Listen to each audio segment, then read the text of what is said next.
My name is Alyssa. I'm 32 now. But this all started when I was 29. At the time, I thought I was living my healing era.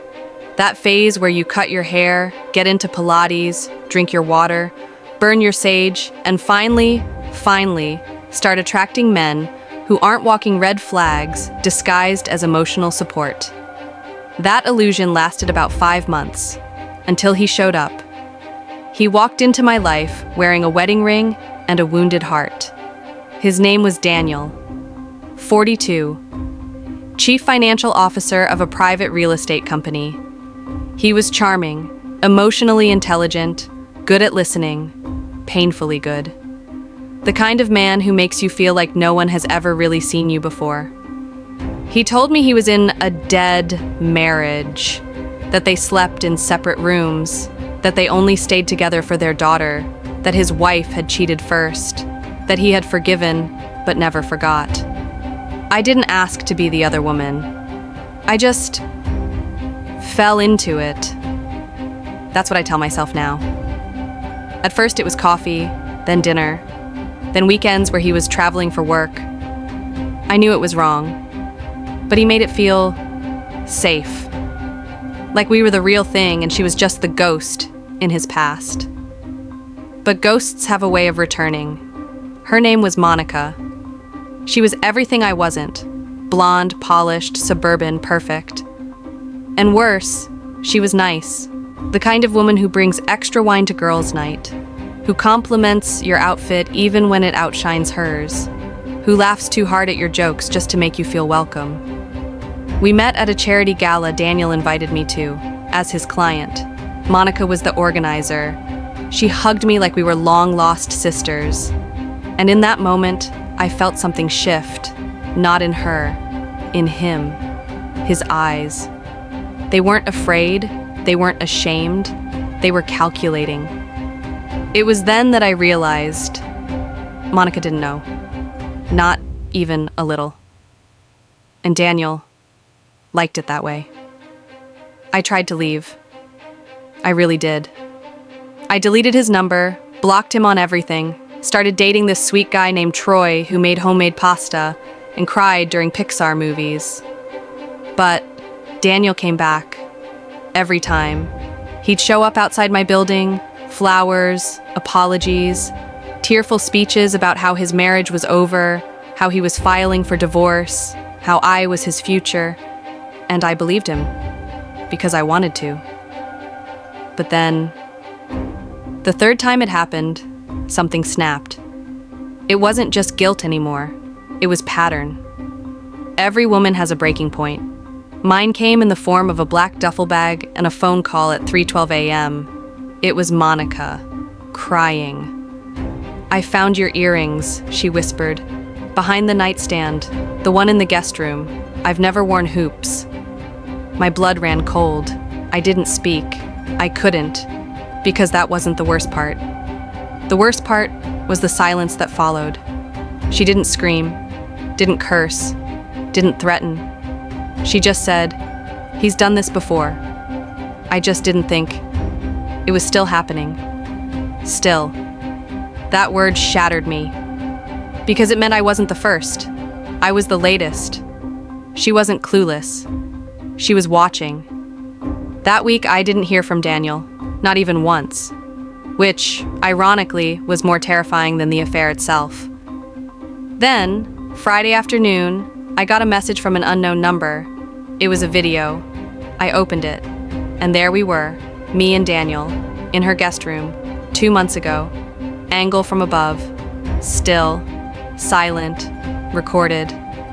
There was no camera in that room, not one I could see, but the vent, it was always pointed right at the bed. I threw up, literally, in the sink. Then another message came, from Monica again. "I told you he's done this before, but now, I have proof." What followed was the unraveling of everything I thought I knew about Daniel, and about Monica. Because what I discovered next was that she wasn't just watching. She was setting me up. I should have run. When I saw the video, when I realized I'd been recorded without my consent, I should have gone to the police, filed a report, changed my number, moved states. But instead, I replied, "Why would you do that?" Monica responded instantly. "You're not the victim here." Her words hit harder than anything Daniel had ever said, and she wasn't wrong. But she also wasn't innocent. I started looking through old messages, old photos, receipts, timestamps, and that's when I noticed something. We weren't alone. Not in the videos, not in the apartment, not in the story. In one frame, blink and you miss it, I saw her reflection. In the mirror behind the bed, she was holding the camera. Monica had filmed it herself and then sent it to me. My mind fractured. Why would she do that? It didn't take long to figure out. Because 4 days later, a lawyer showed up at my door with a cease and desist and a settlement offer. $15,000 to never mention Daniel, Monica, or anything that happened again. To sign an NDA, to disappear, quietly. And in the envelope, a printed copy of the video, a handwritten note. "Don't make this worse than it already is." It wasn't about justice, it was about control. Daniel didn't just cheat, he baited. He had a pattern. Find emotionally vulnerable women, seduce them into affairs, let Monica discover the evidence, and then silence them. Legally, financially, psychologically. It was a cycle, and I was the next case file. I went quiet. I stopped responding. I started digging. And what I found made my stomach churn. There were others. 3 that I could confirm. Women in different cities. Same MO. Affairs, promises, exposure, settlements.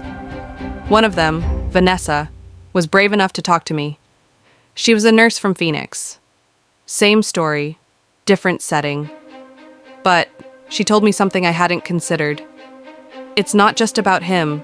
She's the one pulling the strings. Monica wasn't the betrayed wife. She was the architect. Together, they ran it like a scam. He'd lure, she'd document, they'd threaten, settle, and collect silence like trophies.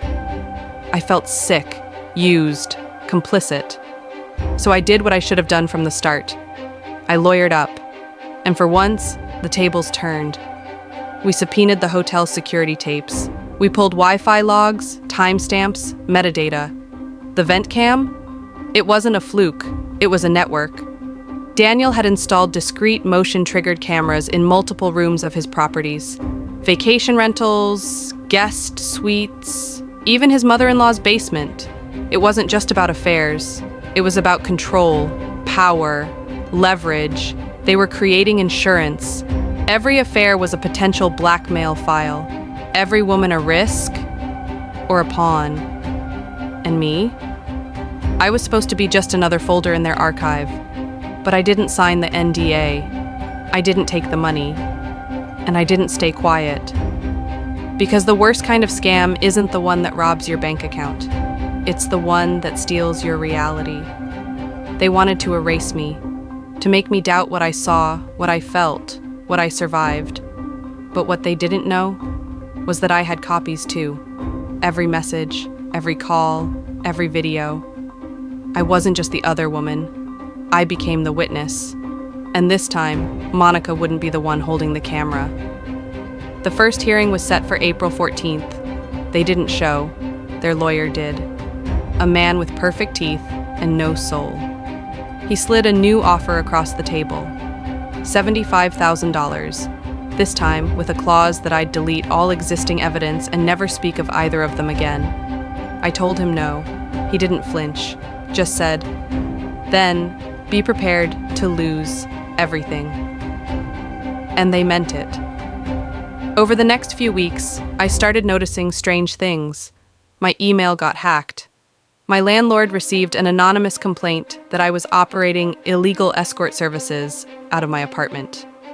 My job, remote editing for a wellness brand, received screenshots of our private conversations, twisted to look like blackmail. They fired me. I lost everything in 4 days. That was their game. make you look like the problem while they played the victims, and it almost worked. Until something unexpected happened. A woman showed up at my door, mid-50s, nervous, carrying a box. "I'm sorry," she whispered. "I should have come forward sooner, but I didn't know who to trust." Her name was Karen. She used to clean their lake house in Vermont, and what she gave me changed everything. Inside the box were old USB drives, photographs, printed emails, and one leather notebook. It belonged to Monica. She kept logs, names, dates, affairs, settlements, recordings, like it was all part of a business model. And on the very last page, a list. Targets, next phase. There were 3 names. One of them was mine. Next to it, high emotional yield, unstable, film discreetly, start July. I couldn't breathe. They had chosen me long before I ever thought I had chosen Daniel. I was part of a script. It wasn't about love or cheating or revenge. It was curated trauma, used as bait, captured on camera and buried under contracts. They fed on women like me, lonely, hopeful, naive enough to believe that pain was a price you paid for intimacy. But I wasn't the only one in the notebook, and one name stood out more than the others. Kayla, minor, don't engage yet. That stopped everything. Kayla was their daughter, 14 at the time, and marked. I called my lawyer. We went to the police. The notebook, the drives. We submitted it all. And for the first time since this nightmare began, they were the ones running. The next week, Daniel filed for divorce. Not Monica. Daniel. He claimed she had orchestrated everything, that he had been emotionally blackmailed, manipulated, and threatened with exposure himself. He even released a public video, crying, disheveled, begging forgiveness from Kayla and the women he had failed. It went viral. Thousands of comments, support, sympathy, hashtags. Daniel deserved better justice for Dad. I watched it shaking, not from anger, from recognition. I'd seen that look before, in every woman who had apologized for surviving. Now, it was his performance, and he was winning. The public turned against Monica, called her a sociopath, a narcissist, a monster, and for a moment, I almost believed it. Until I got the letter, no return address, just my name. Inside, a single sheet of paper. Typed, clinical, precise. He used me too, but I taught him how, because before he met me, he did it to my sister. She didn't survive. I dropped the letter, because in that moment, I realized something no court or camera could capture. This wasn't a scam between husband and wife.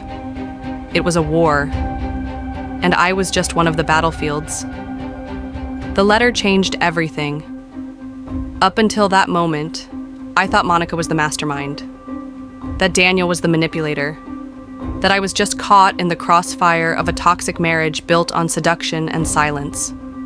But that single line, "She didn't survive," forced me to see the story from the beginning. A story I never asked to be in. One that began long before I met either of them.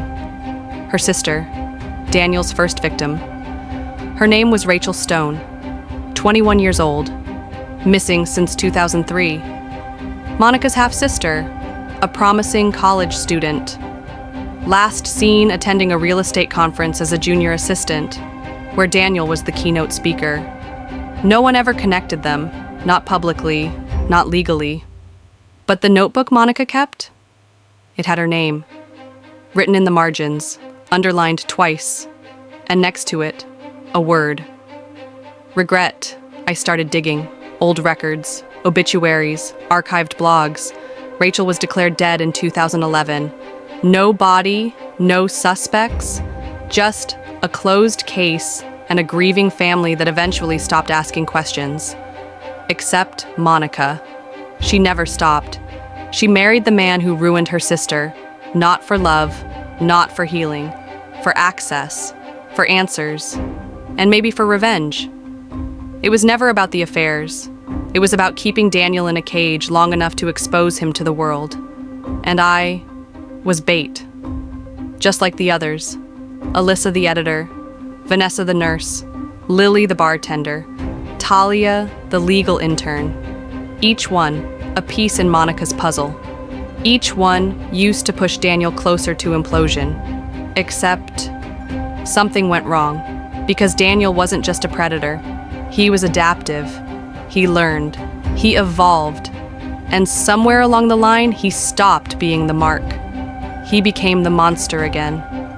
Monica got lost in her own trap, and so did I. The police eventually raided their main property in Vermont. Inside, they found hard drives.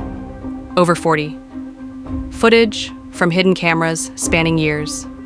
Files labeled by first names. Mine was labeled Eventful Res. That moment still haunts me. Not because I was recorded, but because I wasn't surprised anymore. I'd been broken open, shattered, then stitched together by trauma and slow rage. I thought the courts would deliver justice. I thought the evidence would be enough. It wasn't. Daniel disappeared before trial. No credit cards. No digital footprint. Just gone. Interpol got involved. Nothing. Monica, on the other hand, was arrested for obstruction, fraud, and witness tampering. She pled guilty to reduced charges, served 7 months in a federal facility, and then she too disappeared. Only one person was left behind. Kayla, 17 now, living with extended family, no parents, no answers, no safety. I reached out, just once, wrote a letter, never got a reply. But a few weeks later, I got a package. No name, no return address. Inside was a thumb drive. It had only one video file. It opened with static. Then, a room, empty, dimly lit, a table in the center. And sitting at that table, Monica, pale, tired, staring directly into the lens. "I know you'll watch this," she said, "because you were the only one who didn't run." Then silence. 10 seconds. 20. Then she said, "Rachel wasn't his only victim, but she was the one I loved the most." She smiled, broken and terrifying. I thought if I married him, I could understand him. If I slept beside him, I could become his conscience. Instead, I became his reflection. Then she leaned forward. "And you, Alyssa, you were supposed to be the last." Black screen. End of video. I cried for hours, not for Monica, not for Daniel, not even for myself, for Kayla, because now she knows. And knowing is the heaviest part. There are no happy endings here, only warnings, and archives. That's why I'm telling you this now, so when it happens to you, when someone too perfect walks into your loneliness and hands you a love shaped like a lie, you'll remember what I forgot. Some people don't want partners. They want evidence. And when they find you, they hit record.